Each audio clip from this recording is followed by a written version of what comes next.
Shalom saudara pendengar yang dikasihi Tuhan Yesus Kristus.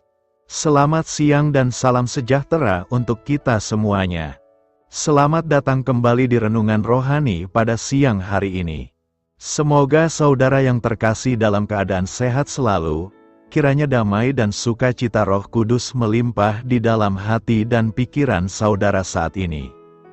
Sebelum kita mulai renungan pada siang hari ini, marilah kita bersama-sama berdoa. Allah Bapa yang baik dan ajaib, Bapa yang bertahta di kerajaan sorga, Bapa yang kami kenal di dalam Tuhan Yesus Kristus. Terima kasih atas penyertaan yang Tuhan berikan kepada kami atas siang hari yang indah ini. Terima kasih telah memberi kami kesempatan untuk selalu dapat bersyukur atas segala pekerjaan yang kami kerjakan. Maka dari itu, kami mohon kiranya Bapa berkenan menyertai kami selalu di sepanjang hari ini. Terima kasih atas berkat-Mu hingga saat ini kami masih bisa merasakan kebaikan-Mu dan buatlah agar kami selalu mengucap syukur kepada-Mu. Tuhan Yesus Kristus, terima kasih pada saat ini kami masih bisa bekerja. Tuhan, saat ini kami akan memulai pekerjaan kami. Berkatilah pekerjaan ini dan sertailah sepanjang kami selama bekerja pada hari ini, agar menjadi berkat bagi kami, bagi keluarga kami dan juga tempat kami bekerja. Berkati seluruhnya di siang hari ini, agar berjalan dengan baik, dan menjadi berkat untuk kami jalani bersama dengan anak Tuhan yang lainnya. Dalam nama Tuhan Yesus, kami berdoa. Amin. Sahabat pendengar renungan saudara rohani, bacaan renungan dan ayat emas Alkitab renungan kita siang hari ini akan kita mulai dari pembacaan nats sebagai berikut. Waspadalah, supaya kamu jangan kehilangan apa yang telah kami kerjakan itu, tetapi supaya kamu mendapat upahmu sepenuhnya. Tertulis di dalam kitab 2 Yohanes 1 ayat 8, topik renungan kita hari ini adalah rasa kehilangan. Bacaan kita pada siang ini dapat Anda baca di Alkitab saudara yang terambil dari kitab 2 Yohanes 1 ayat 4 sampai dengan ayat 8 berkata, Aku sangat bersukacita, bahwa aku mendapati, bahwa separuh dari anak-anakmu hidup dalam kebenaran sesuai dengan perintah yang telah kita terima dari Bapa. Dan sekarang aku minta kepadamu, Ibu, bukan seolah-olah aku menuliskan perintah baru bagimu, tetapi menurut perintah yang sudah ada pada kita dari mulanya, supaya kita saling mengasihi. Dan inilah kasih itu, yaitu bahwa kita harus hidup menurut perintahnya, dan inilah perintah itu, yaitu bahwa kamu harus hidup di dalam kasih, sebagaimana telah kamu dengar dari mulanya. Sebab banyak penyesat telah muncul dan pergi ke seluruh dunia, yang tidak mengaku bahwa Yesus Kristus telah datang sebagai manusia. Itu adalah si penyesat dan antikristus. Waspadalah, supaya kamu jangan kehilangan apa yang telah kami kerjakan itu, tetapi supaya kamu mendapat upahmu sepenuhnya. Kata mutiara renungan kita hari ini adalah, kehilangan perkenanan Allah adalah kehilangan yang sesungguhnya. Jangan sampai kita mengalaminya karena tergiur menikmati dunia. Mari kita mulai renungan siang kita. Mari kita mulai segmen kisah inspiratif. Menganggap sepeda tuanya kurang berharga, seorang ibu menaruhnya secara sembarangan. Dibiarkannya sepeda itu kepanasan dan kehujanan di halaman rumah. Suatu siang, ketika hendak memasak, ia baru teringat jika garam di rumahnya habis. Sementara sepeda motornya sedang ada di bengkel, antre untuk perawatan rutin. Baiklah, aku masih bisa menggunakan sepeda itu untuk ke warung, pikirnya. Namun, ternyata sepeda tuanya sudah tidak ada di tempat. Seketika ia merutuki kelalaiannya yang selalu meremehkan sepeda bututnya. Kadang kita meremehkan dan mengabaikan sesuatu karena menganggapnya tidak berharga. Anugerah keselamatan dari Tuhan pun termasuk di dalamnya. Nilainya jauh di bawah kenikmatan duniawi. Sebab, menghidupi iman Kristiani dianggap membatasi orang dalam menikmati dunia. Kesempatan untuk mendapatkan pasangan dan jabatan, misalnya, kehilangan perkenanan Allah pada akhirnya justru membawa kesenangan, alih-alih kecemasan. Kapan orang menyadari bahwa larut dalam kenikmatan dunia membuatnya kehilangan semua jerih payah mereka dalam mengupayakan kesalehan? Haruskah penyesalan datang terlambat, padahal orang percaya dapat menikmati sukacita sejati tanpa menunggu kehidupan di langit dan bumi yang baru? Menghidupi kehendak Tuhan sebagai satu-satunya sumber sukacita semestinya menjadi kepercayaan dalam hati terdalam setiap orang percaya. Dengan demikian, kita akan senantiasa bersukacita dan merasa damai sejahtera dalam segala keadaan, bahkan yang menurut dunia dianggap penderitaan. Saya mau ulang kembali ayat renungan kita hari ini yang terambil dari kitab 2 Yohanes 1 ayat 4-11 berkata demikian. Aku sangat bersukacita, bahwa aku mendapati, bahwa separuh dari anak-anakmu hidup dalam kebenaran sesuai dengan perintah yang telah kita terima dari Bapa. Dan sekarang aku minta kepadamu, Ibu, bukan seolah-olah aku menuliskan perintah baru bagimu, tetapi menurut perintah yang sudah ada pada kita dari mulanya, supaya kita saling mengasihi. Dan inilah kasih itu, yaitu bahwa kita harus hidup menurut perintahnya, dan inilah perintah itu, yaitu bahwa kamu harus hidup di dalam kasih, sebagaimana telah kamu dengar dari mulanya. Sebab banyak penyesat telah muncul dan pergi ke seluruh dunia, yang tidak mengaku bahwa Yesus Kristus telah datang sebagai manusia. Itu adalah si penyesat dan antikristus. Waspadalah, supaya kamu jangan kehilangan apa yang telah kami kerjakan itu, tetapi supaya kamu mendapat upahmu sepenuhnya. Setiap orang yang tidak tinggal di dalam ajaran Kristus, tetapi yang melangkah keluar dari situ, tidak memiliki Allah. Barang siapa tinggal di dalam ajaran itu, ia memiliki Bapa maupun Anak. Jikalau seorang datang kepadamu dan ia tidak membawa ajaran ini, janganlah kamu menerima dia di dalam rumahmu dan janganlah memberi salam kepadanya. Sebab barang siapa memberi salam kepadanya, ia mendapat bagian dalam perbuatannya yang jahat. Hidup menurut perintahnya, 2 Yohanes 1 ayat 6 berkata, inilah kasih itu, yaitu bahwa kita harus hidup menurut perintahnya. Inilah perintah itu, yaitu bahwa kamu harus hidup di dalam kasih, sebagaimana telah kamu dengar sejak mula. 2 Yohanes 1 ayat 6 juga berkata, dan inilah kasih itu, yaitu bahwa kita harus hidup menurut perintah-perintahnya. Perintah ini, seperti yang telah kamu dengar dari mulanya, haruslah kamu hidup di dalamnya. Kasih menurut penulis 2 Yohanes 1 ayat 6 adalah harus hidup menurut perintah Tuhan. Perintah ini didasarkan pada perintah Tuhan sejak semula. Surat 2 Yohanes ini ditujukan kepada ibu dan anak-anaknya, namun bukan dalam makna harafiah. Penggunaan panggilan tersebut bisa diartikan sebagai pemimpin gereja dan para pengikutnya. Rasul Yohanes, sebagai penulis surat Yohanes ini memuji bahwa sebagian jemaat telah hidup dalam kebenaran Allah.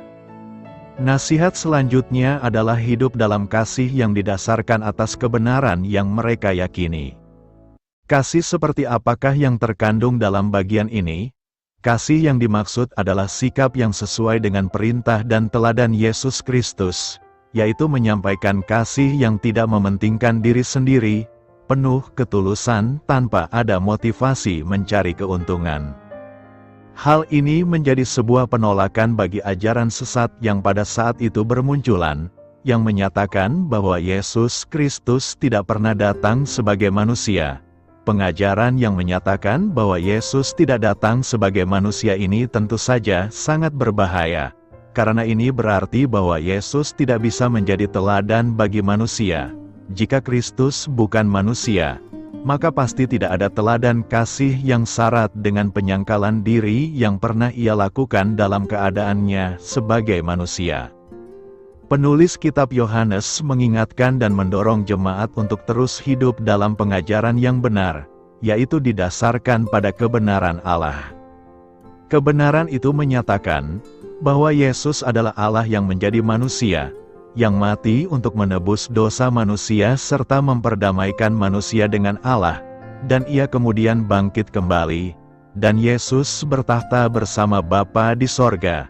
Tindakan kasih yang penuh ketaatan yang Kristus telah ajarkan dan lakukan inilah sebagai landasan dan teladan hidup setiap orang yang percaya kepada Kristus. Dalam 2 Yohanes 1 ayat 6, kalimat "inilah kasih itu", yaitu bahwa kita harus hidup menurut perintahnya, mengandung makna bahwa kasih itu tidak sekedar perasaan, tetapi juga suatu tindakan yang konkret. Kasih yang sesungguhnya harus tercermin dalam perilaku hidup kita sehari-hari. Oleh karena itu, cara kita menunjukkan kasih kepada Tuhan adalah dengan mematuhi perintah-perintahnya dan hidup sesuai dengan kehendak-Nya. Dalam ayat ini, Tuhan memerintahkan kita untuk hidup menurut perintah-Nya, dan hal ini harus menjadi prioritas utama dalam hidup kita. Kita tidak dapat mengklaim bahwa kita mencintai Tuhan jika kita tidak mematuhi perintah-perintah-Nya. Kasih kepada Tuhan harus diwujudkan dalam tindakan nyata, yaitu dengan mengikuti kehendak-Nya. Dengan hidup menurut perintah Tuhan, kita juga dapat menunjukkan kasih kita kepada sesama manusia. Kita dapat menunjukkan rasa kasih kita dengan memperlakukan orang lain dengan baik, dan berbuat sesuai dengan kehendak Tuhan. Oleh karena itu, pesan dalam ayat ini sangat penting, bahwa kasih yang sesungguhnya adalah kasih yang tercermin dalam perilaku hidup kita sehari-hari dengan mematuhi perintah-perintah Tuhan. Dalam 2 Yohanes 1 ayat 6 disebutkan bahwa cara hidup dalam kasih adalah dengan mengikuti perintah Tuhan. Oleh karena itu, hal-hal yang harus kita lakukan dalam rangka hidup dalam kasih adalah: pertama, mengasihi Tuhan dengan segenap hati, jiwa, dan pikiran kita. Hal ini berarti bahwa kita harus mengenal Tuhan lebih dalam melalui doa, membaca Alkitab, dan bersekutu dengan sesama orang percaya. Kedua, mematuhi perintah-perintah Tuhan, yaitu dengan hidup sesuai dengan kehendak-Nya. Kita harus berusaha untuk menghindari perbuatan dosa dan memperbaiki diri kita agar lebih dekat dengan Tuhan. Ketiga, mengasihi sesama kita seperti diri sendiri. Kita harus berusaha memperlakukan orang lain dengan baik, menyayangi mereka, dan membantu mereka sesuai dengan kemampuan kita. Keempat, mempertahankan kesatuan dalam kebenaran. Dalam ayat selanjutnya, 2 Yohanes 1 ayat 7, disebutkan bahwa banyak orang yang berlayar, sehingga kita harus berhati-hati agar tidak terpengaruh oleh ajaran-ajaran yang salah. Oleh karena itu, kita harus mempertahankan kesatuan dalam kebenaran dan tidak mengikuti ajaran-ajaran yang bertentangan dengan firman Tuhan. Oleh karena itu, marilah kita memegang teguh kebenaran dalam iman kepada Kristus serta menanamkan kehidupan yang penuh kasih. Jangan iman biarkan kita digoyahkan oleh ajaran-ajaran sesat yang tidak bertanggung jawab. Fokuslah pada melakukan kasih Kristus dan hidup dalam kebenaran. Hidup dalam kebenaran, 3 Yohanes 1 ayat 4 berkata, "Bagiku tidak ada kegembiraan yang lebih besar daripada mendengar bahwa anak-anakku hidup dalam kebenaran." Adalah kebahagiaan tersendiri bagi orang tua jika anak-anaknya hidup dalam kebenaran. Hal itu terlihat dari perasaan Yohanes kepada anak rohaninya Gaius. Surat 3 Yohanes di bagian awal ini ditujukan untuk menguatkan Gaius, yang telah menghidupi kebenaran dengan cara menunjukkan kasih dan belas kasihan pada para misionaris dan para pemberita Injil. Ia melakukannya dengan tulus. Rasul Yohanes memuji tindakan yang dilakukan Gaius. Ia mendorongnya untuk tekun melakukannya serta menjadikannya sebuah motivasi bagi jemaat lain yang membaca surat tersebut. Sikap ramah dan rela untuk membantu adalah bagian yang tidak terpisahkan dari kehidupan orang-orang yang diserahkan kepada Tuhan. Sebuah sikap yang menyatakan kasih kepada mereka yang membutuhkan, sebagaimana yang telah Yesus teladankan dalam karya keselamatannya kepada kita.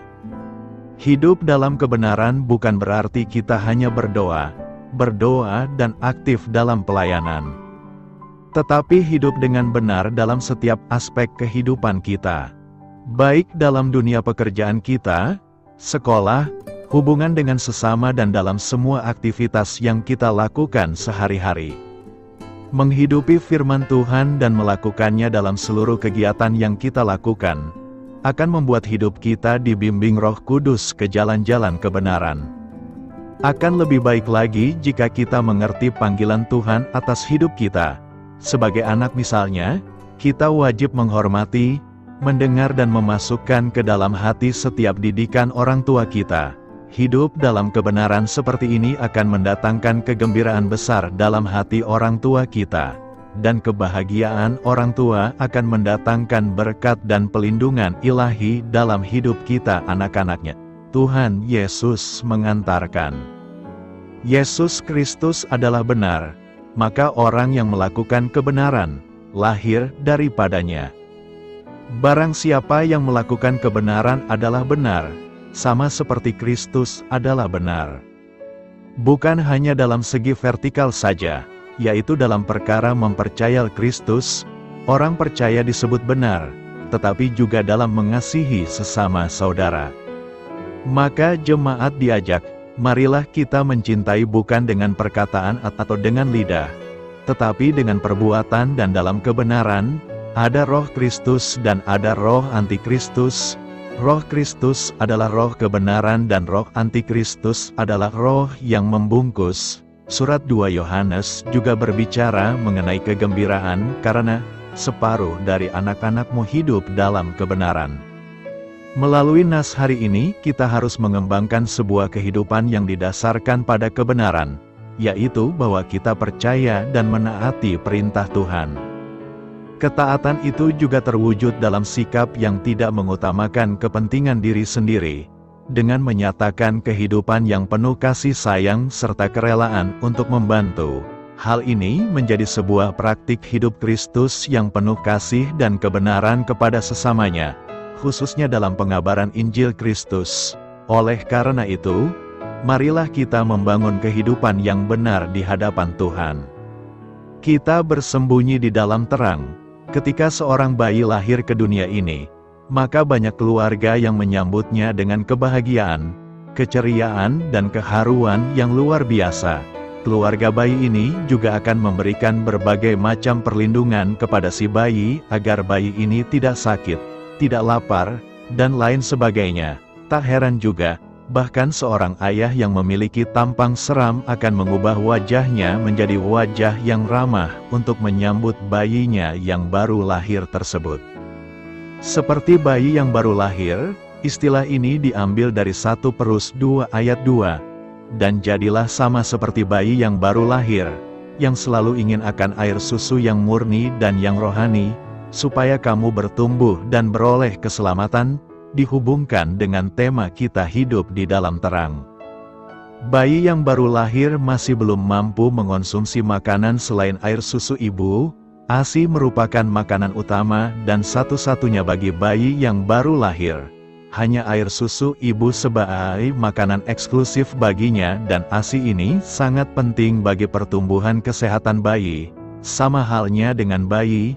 Sebagai seorang yang mau hidup dalam terang, maka sudah hal yang pasti kita harus menjadikan firman Tuhan sebagai ASI kita, sebagai dasar kehidupan dan kekuatan hidup kita. Kesaksian Rasul tentang firman hidup, surat pertama Yohanes, seperti Injil, dimulai dengan sebuah prolog. Seluruh tekanan terletak pada kenyataan historis mengenai apa yang telah dialami oleh pengarang dan teman-teman Kristennya. Pengalaman itu adalah firman kehidupan, pesan yang telah didengar dan diwartakan. Namun firman ini telah diwujudkan dalam seorang manusia, anak Yesus Kristus. Bagian ini menjelaskan bahwa Kristus telah ada bersama-sama dengan Bapa dan ayat ini tekanan kekekalan Kristus. Firman adalah sebuah nama yang bukan hanya sebatas ide tentang penyataan. Hidup yang telah ditampilkan oleh Yesus adalah hidup kekal, sebab Kristus ada bersama-sama dengan Bapa. Inkarnasi merupakan dasar dari persekutuan, Persekutuan merupakan tujuan Yohanes dalam menulis surat ini kepada para pembacanya. Persekutuan adalah dasar dari kegembiraan. Sukacita pembaca tergantung pada persekutuan dan demikian pula dengan Sang Rasul. Allah itu terang, Allah terang, hal ini bukanlah suatu pernyataan yang aneh. Karena dalam Injil, terdapat tekanan bahwa Yesus adalah terang dunia. Jika kita katakan kita beroleh persekutuan dengan Dia, namun kita hidup di dalam kegelapan, kita berdusta karena kebenaran tidak hanya tentang apa yang diucapkan, melainkan kebenaran juga harus dilakukan dengan tindakan. Allah itu terang, dan agar kita bisa hidup di dalam terang, maka kita harus berjalan bersama dengan Allah. Syarat dalam berdirinya suatu persekutuan adalah bahwa persekutuan itu harus memberikan ruang bagi terang itu untuk mengungkapkan kebenaran dan kesalahan. Orang Kristen tidak pernah menjadi terang sebelum tubuhnya berubah, tetapi orang Kristen harus hidup sebagai jawaban atas terang selama hidup di dunia ini. Jika hal ini telah dilakukan, maka ada dua hal yang akan dihasilkan, yaitu persekutuan dan pembersihan. Persekutuan dengan teman seiman dan pembersihan yang didapat orang Kristen melalui kehidupan yang berjalan dalam terang. Yesus adalah dasar darah penyucian diri kita dari dosa. Maka jika kita katakan kita tidak jahat, kita hanyalah menipu diri kita sendiri. Langkah pertama untuk hidup di dalam terang Allah adalah penyangkalan terhadap diri sendiri dan mengakui keberdosaan kita di hadapan Allah dengan penuh penyesalan yang mendalam. Persekutuan dalam terang hanya akan terjadi ketika kita menyadari keberdosaan kita. Kehidupan Kristen yang berkemenangan ialah kehidupan yang tidak ada dosa yang tidak diakui. Kehidupan Kristen yang berkemenangan adalah kehidupan yang di dalamnya terdapat pengakuan dosa yang sungguh-sungguh mencakup tindakan meninggalkan dosa itu, sehingga menghasilkan pertumbuhan rohani. Kristus pengantara kita. Keistimewaan yang kedua adalah gambaran bahwa Yesus adalah kurban doa, yang darahnya efektif membersihkan dosa, bukan hanya dosa kita saja tetapi untuk seluruh dunia. Anak-anak memiliki arti pengikut Kristus, memiliki kesamaan derajat yang memiliki tanggung jawab khusus untuk menyapa orang-orang Kristen yang ia harapkan benar-benar mendengarkan nasihat dan bimbingannya. Istilah anak-anakku yang dipakai menunjukkan adanya hubungan kasih sayang, bukan menunjuk pada usia. Supaya jangan berbuat dosa, tidak terus-menerus tinggal di dalam dosa, tetapi supaya kita sama sekali tidak berbuat dosa. Walaupun manusia tidak bisa sempurna untuk meninggalkan dosa, tetapi kita memiliki Kristus sebagai pengantara kita kepada Bapa. Yesus sebagai penadamai untuk segala dosa kita, bukan hanya dosa kita saja, tetapi juga dosa seluruh dunia. Tidak ada batasan untuk pelunasan yang adalah Kristus sendiri dalam hubungan dengan dosa dunia yang berarti umat manusia. Penutup, nas firman Tuhan ini mengajak kita selamanya untuk hidup dalam terang. Melalui persekutuan yang kita jalankan setiap harinya, kiranya kita menjadi pembawa terang di tengah-tengah kehidupan kita. Bagaimana agar kita bisa menjadi pembawa terang dalam keluarga dan lingkungan kita? Bentuk persekutuan yang di dalamnya dapat saling membangun kerohanian satu dengan yang lain, yang di dalamnya bisa saling memberikan kesaksian tentang firman hidup. Imani bahwa sebagai anak Allah, maka kita harus selalu hidup dalam terang, karena Allah itu terang, dan kita harus meninggalkan kegelapan dalam hidup kita, mengakui segala keberdosaan kita, dan meninggalkan kehidupan yang penuh dosa untuk hidup dalam terang Allah. Sebagai orang-orang yang telah diperdamaikan oleh Yesus, maka kita memiliki tanggung jawab sebagai seorang percaya, yaitu menyapa orang-orang yang belum percaya kepada Allah, membawa kabar baik pada setiap orang. Kita hidup di dalam terang. Maka sebagai seorang Kristen yang telah ditebus dan diperdamaikan oleh Kristus, jangan padamkan kabar baik keselamatan itu hanya untuk diri kita sendiri. Tetapi, Menjalankanlah tugas dan tanggung jawab kita sebagai orang yang percaya, yaitu menjadi terang di tengah-tengah kehidupan kita dengan membawa keceriaan bagi sesama dan ramah terhadap sesama kita dimanapun kita berada. Mari saya jelaskan sedikit tentang ringkasan Kitab 2 Yohanes. Penulis, Kitab 2 Yohanes tidak secara langsung menyebutkan nama penulisnya. Tradisi sejak masa-masa awal gereja menyatakan bahwa penulisnya adalah Rasul Yohanes. Ada berbagai dugaan selama bertahun-tahun bahwa murid Kristus lainnya yang bernama Yohanes mungkin bertanggung jawab atas surat ini. Namun, semua bukti menunjuk kepada penulisnya sebagai Yohanes, murid terkasih yang juga menulis Injil Yohanes.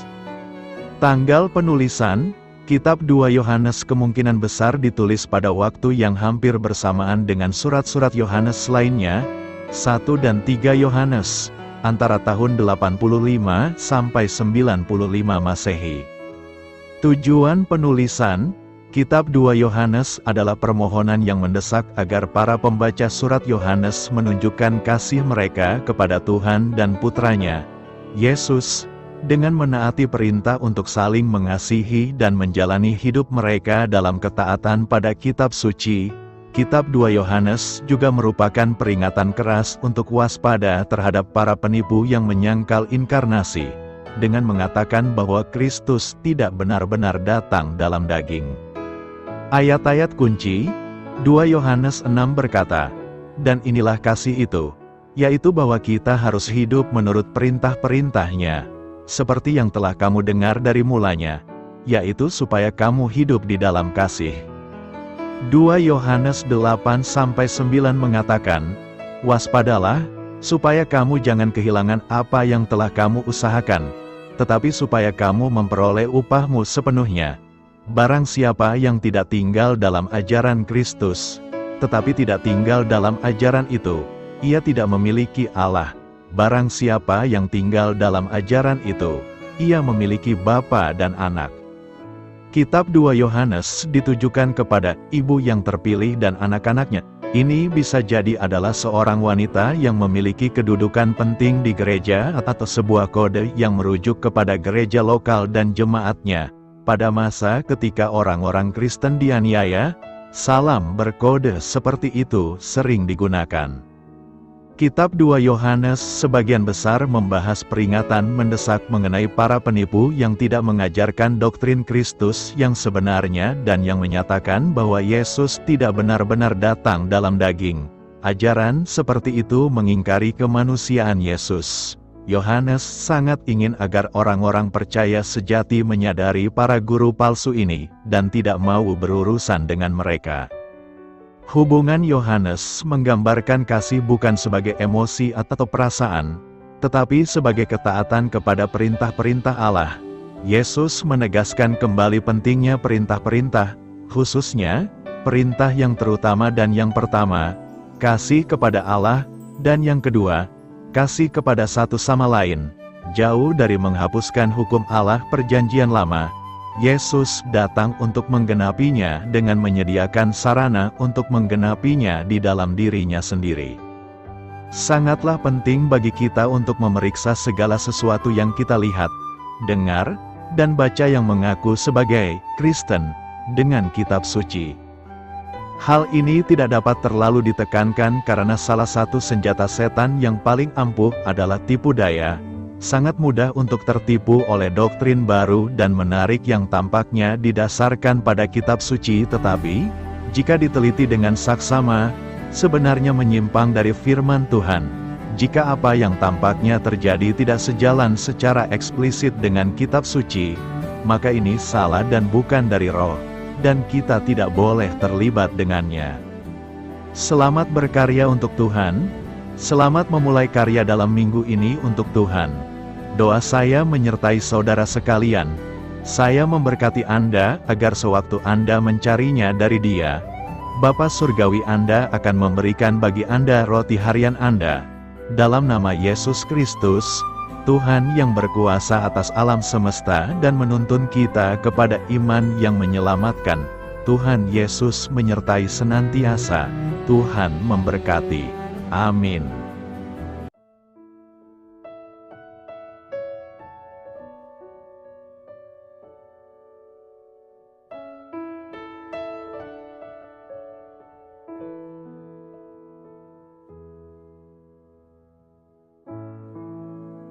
Demikianlah renungan firman Tuhan pada siang hari ini. Semoga menjadi kekuatan di dalam hidup kita dan menjadikan kita pribadi yang lebih sukses. Sebelum kita memulai aktivitas hari ini, marilah kita berdoa. Bapa kami yang ada di sorga, terima kasih atas kasih dan kebaikan Tuhan yang begitu besar buat kami. Tuntunlah perbuatanku agar di sepanjang hari ini saya bisa bekerja sebaik-baiknya, tidak pernah jemu menolong sesama, selalu ramah dan tahu terima kasih, menghayati iman dan mengamalkannya dengan sekuat tenagaku. Semua ini saya sampaikan kepadamu, dengan pengantaraan Kristus, Tuhan kami.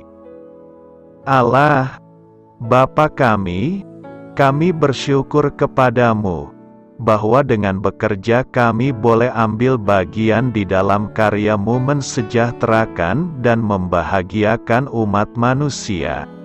Kami mohon bimbingan-Mu dalam melaksanakan pekerjaan kami hari ini. Bimbinglah kami agar sanggup bekerja dengan semangat kasih, dengan riang, rajin dan jujur. Terima kasih, Tuhan. Amin.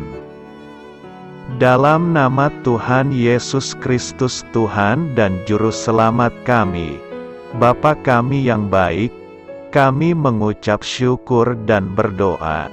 Amin. Biarlah firman Tuhan menjadi pengingat untuk kita semua, bahwa tuntunan dari Roh Kudus akan selalu memberi jalan keluar bagi setiap permasalahan hidup kita, dan memberi kedamaian di hati kita. Amin. Sampai jumpa di renungan siang saudara rohani berikutnya. Shalom.